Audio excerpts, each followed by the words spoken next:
Hey YouTube, this is Skywalker, and in this episode of Battlefront Starfighters, I'm going to review the TIE Fighter.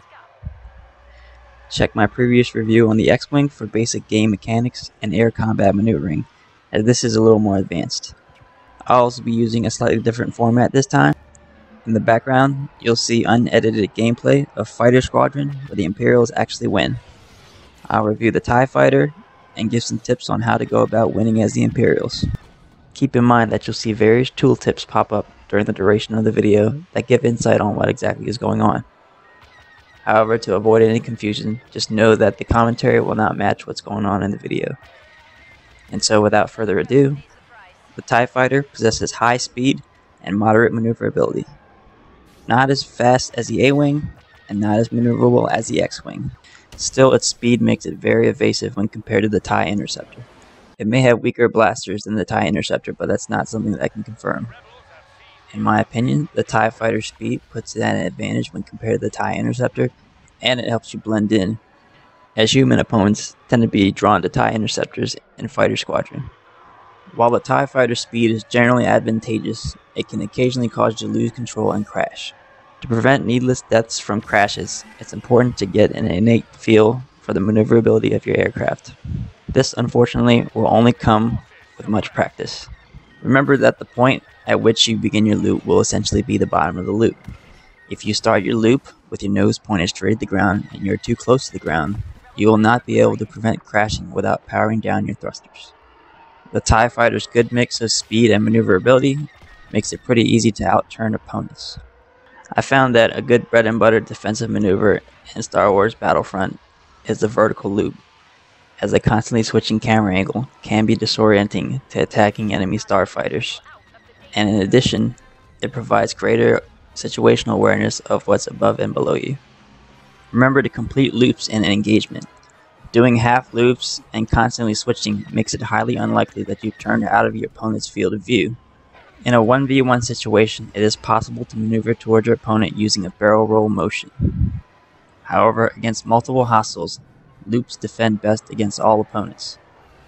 However, it's important to vary your maneuvers and constantly switch the direction of your loop. It's very difficult to tell what's going on outside of your field of view, so by switching the direction of your loop, hopefully you can get eyes on your attacker and make a move. Always stick close to the ground. It minimizes angles the enemies can engage you from, and careless attackers will crash. And much like using cover strategically as infantry, it minimizes the angles of exposure that you need to check off. When not engaged, use loops to stay evasive and gain situational awareness. Vertical loops are generally better, as they're harder for opponents to follow, and since your vertical field of view is much more limited, vertical loops can help you gain sight of opponents above and below you. While looping, use visual cues like enemy shadows on the ground to gain situational awareness. Also, take advantage of the positional audio, as it can give you a huge advantage. More than any other game mode in any other game I've ever played, taking advantage of positional audio is hugely advantageous in Fighter Squadron. When playing as the Imperial Starfighters, only break from loops for highly probable kill shots, as chasing down opponents too long without shields makes you an easy target. In addition, never turn and face a Rebel Starfighter based on readings for the minimap and Walker Assault and Supremacy, as Rebel Starfighters can activate the shields and have a massive advantage on you in a head-on. Don't use your speed boost when engaged against an opponent, as it just gives them a loud sound cue as to where you are and puts distance between you and your opponent, making it easier to get a visual on you. You can, however, use it to quickly close the distance in a head-on situation, or to chase down an A-Wing for a kill shot. Remember that to score critical hits, you need to be directly behind or in front and at close range to your opponent. I've heard claims of small hitboxes on A-Wings, but I've not found any evidence to back up that fact. The most important thing to know is an understanding of the game mechanics, and to be able to ascertain quickly when and where you have a kill shot. You'll see many instances in the video where I engage a Rebel Starfighter and then quickly break away before I get the kill. That's just an internal clock telling me that this is taking too long and someone's gonna line up on my tail. Now that I've covered the TIE Fighter, I'll cover a few things to know when playing as the Imperials in Fighter Squadron. The biggest key is to hope for bad opponents, as the rebels have the advantage because of their shields. They can afford to be more aggressive and have a massive advantage in head-on situations. Remember to grab the cooldown refresh power-up, as it appears to last the duration of your current life. As a general rule of thumb, never stay in the middle of the map too long, as it's easy to get blindsided from all directions. When playing as the Imperials, try to avoid the middle of the map altogether. Since the Rebel Starfighters are at an advantage because of their shields, you'll find that they generally have about 75% map control. You'll find that charging into the middle of the map will generally just get you killed.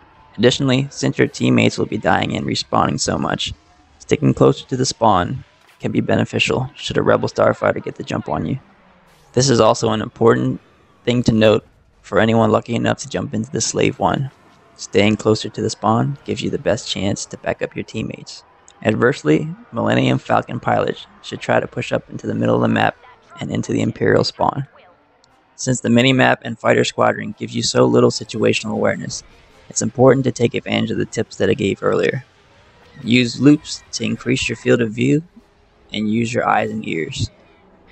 Use your speed boost strategically when not engaged to get close to the ground and to go for power-ups. The Imperials have an advantage when attacking transport ships, as you can quickly duck in, do damage, and duck out before Rebel Starfighters have a chance to get on your tail. Well, that about does it for my review of the TIE Fighter and tips on playing as the Imperials and Fighter Squadron. The ideas presented in this video are just my personal observations, and by no means do I claim that I'm the best player, nor is this the definitive guide to how to play Fighter Squadron. I welcome any input or critique in the comments below, as well as any questions that either I or the community can answer. I thank you for watching, and stay tuned for more episodes of Battlefront Starfighters.